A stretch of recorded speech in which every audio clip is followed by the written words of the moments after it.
You guys should know right off the bat, I am not an academic, I'm not a scholar, I'm not an author, I'm not a lawyer, just a regular working class guy from a rank and file member-run union. I do want to say though that it's a union that I am very, very proud of. We were the first labor union chartered under the Congress of Industrial Organizations back in 1936. We're also the first national labor union that came out and took a policy that we are not going to discriminate membership in our organization on any basis, whether it's your religious affiliation, your political affiliation, your race, your gender, or indeed your immigration status. You are all welcome to be members, rank and file, dues-paying members of the UE. I do wish that there was more participation at these kind of conferences, these kind of forums from the labor movement, because it is a shared struggle. The title of what we're here today is An Injury to One is an Injury to All, and I'm sure most of you know that was a labor slogan, right? It's most often credited to the IWW, the Industrial Workers of the World, otherwise known as the Wobblies, and Big Bill Haywood and David Coates and Mother Jones and those folks. But it actually traces its roots to the previous century, in the 19th century. It was a Knights of Labor. This is something folks may not be aware of. It was actually a Knights of Labor slogan. And it said, hold on one second, the best government is that in which an injury to one is the concern of all. The best government is where an injury to one is the concern of all. But the broad, I think everyone should agree, the broad historical record is very clear. The history of labor in this country is also the history of violent attacks on our civil liberties.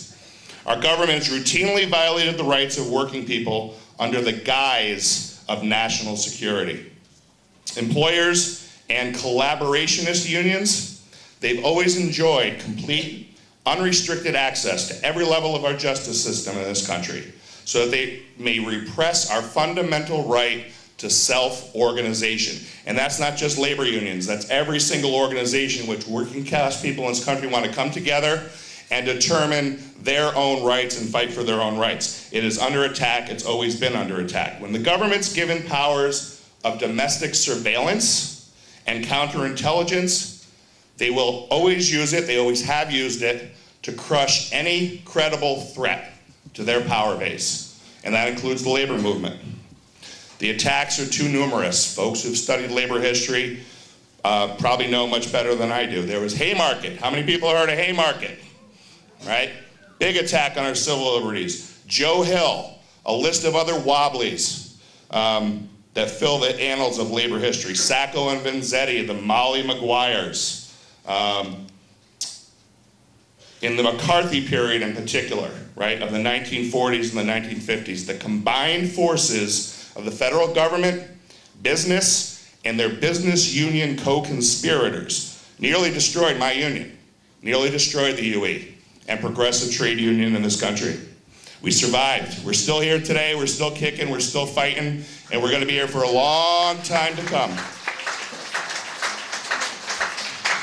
But during that period, during that Red Scare, during the McCarthy period, more than a dozen national unions, labor unions, were completely destroyed.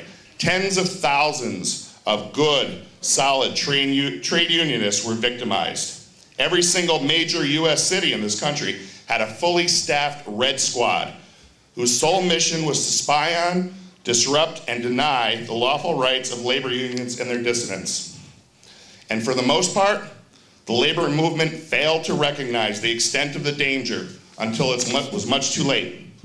Labor still has not yet come to terms with the destruction that was visited on our movement during that McCarthy period, right? That's why we don't see the representation we should be seeing here today from the labor movement. They're going to get involved again when it's too damn late.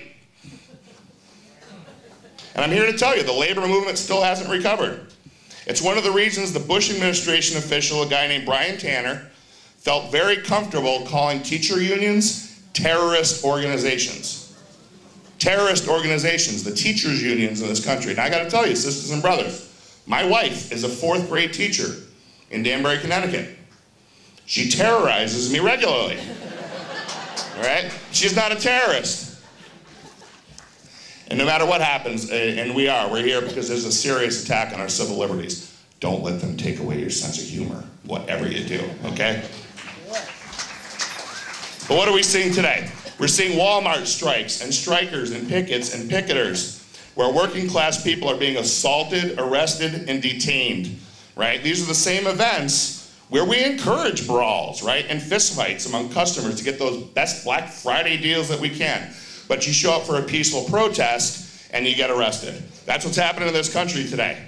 If you try and exercise your right to free speech, right, just this past week, to speak out against right-to-work legislation in Michigan, you get pepper sprayed, right? That's what just happened.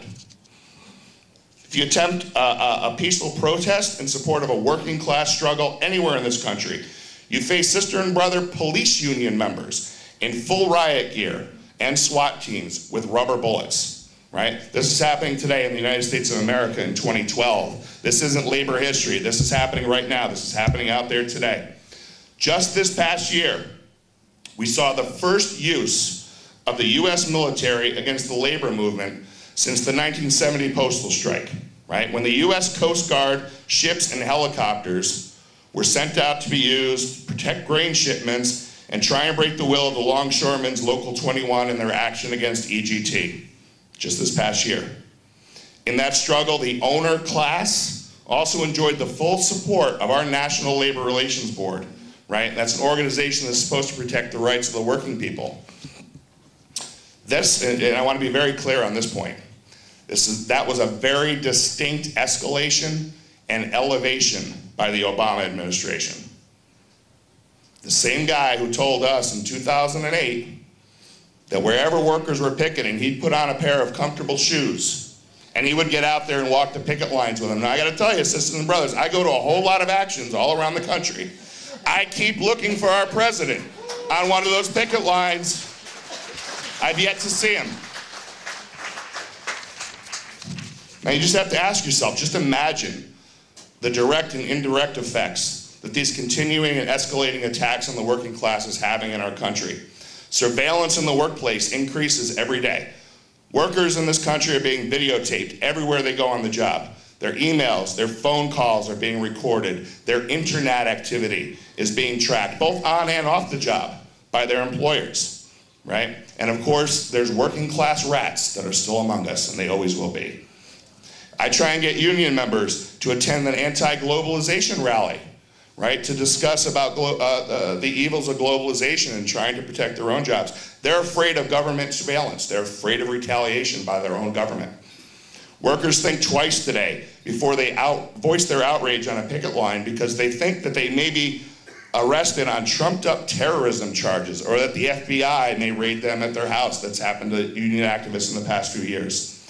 Workers are afraid to attend simple organizing meetings about how they start a union because they're afraid someone in the room may be an undercover police agent, right? These are the things I hear as I'm out there talking to workers about unions. We see workers with less protection than we have in this country speaking out all over the world today. Our labor movement in the US needs to find its voice and speak out for the entire working class in this country, both on and off the job. We have to once again wade into this fight. We have to build meaningful relationships with all the organizations that are represented here today and many others. And we have to give a powerful meaning to the proud labor battle cry that an injury to one is an injury to all. Thank you very much. Thank you, John. Let's give another big hand for our panel, kicking it off today.